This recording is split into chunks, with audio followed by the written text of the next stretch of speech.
अगर आपने रोज़ा रखा है और आपकी प्रेगनेंसी चल रही है तो कौन सी अलामतें हैं जब आपको रोज़ा तोड़ देना चाहिए और उसकी क़ज़ा बाद में कर लेनी चाहिए। दौरान हमल अगर आपकी एज 35 प्लस है तो शुगर में होने का ख़तरा बढ़ जाता है ऐसी ख़वातीन के, तो आपकी डॉक्टर आपको मेडिसिन देती है जो आपको खानी होती है।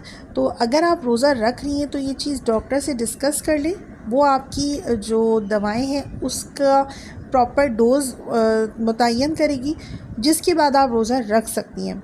तो अपनी डॉक्टर से पूछ के आपको रोज़ा रखना है, कहीं ऐसा ना हो कि आप हाइपोग्लाइसीमिया या हाइपरग्लाइसीमिया की कंडीशन में ना आ जाए।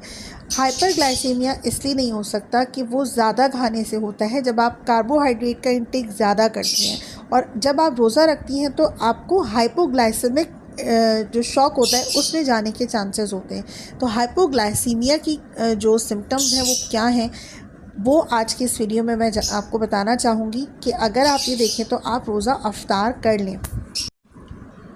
अगर आप देखती हैं कि आपकी आंखों के सामने धुंधलाहट आ रही है या सफ़ेद रोशनी के धमाके हो रहे हैं या ब्लर विज़न हो रहा है, आपको धुंधला दिख रहा है या आपको चक्कर आ रहे हैं या आपको एकदम कपकपाहट या ट्रिमिंग सी महसूस होती है, खड़ा नहीं हुआ जाता या पाँव में कपकपाहट है, तो ये सारी जो कंडीशंस होती हैं ये हाइपोग्लाइसीमिया की होती हैं। आपके जिस्म में शुगर लेवल डाउन हो रहा है तो आपको फ़ौरन रोज़ा अफ्तार करना है और कोशिश करें कि इस कंडीशन में आपको दो या 3 खजूरें खा लेनी है, क्योंकि ये आपके शुगर शॉक में जाने के, डायबिटिक शॉक में जाने के जो अलामतें हैं वो ये हैं।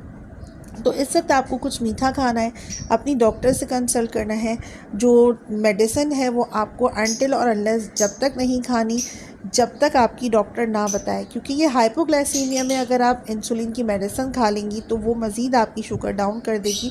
तो इसलिए कोशिश करें कि डॉक्टर के मशवरे के बाद ही कुछ आप मेडिसिन लें। कब मेडिसिन लेनी है इस चीज़ का, टाइमिंग का बहुत ध्यान रखना है। कुछ मेडिसिन आपको खाने से पहले लेनी होती, तो मेडिसिन लेने की जो टाइमिंग्स हैं उसका बहुत ध्यान रखिए।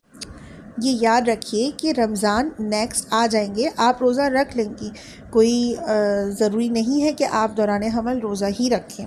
अपना और अपने बेबी का ख्याल रखिए। अगर आपके जहन में कोई सवाल है प्रेगनेंसी के हवाले से तो आप कमेंट में कर सकती हैं। मैं कोशिश करूँगी कि हर एक को उनका प्रॉपर आंसर कर सकूँ। Stay blessed.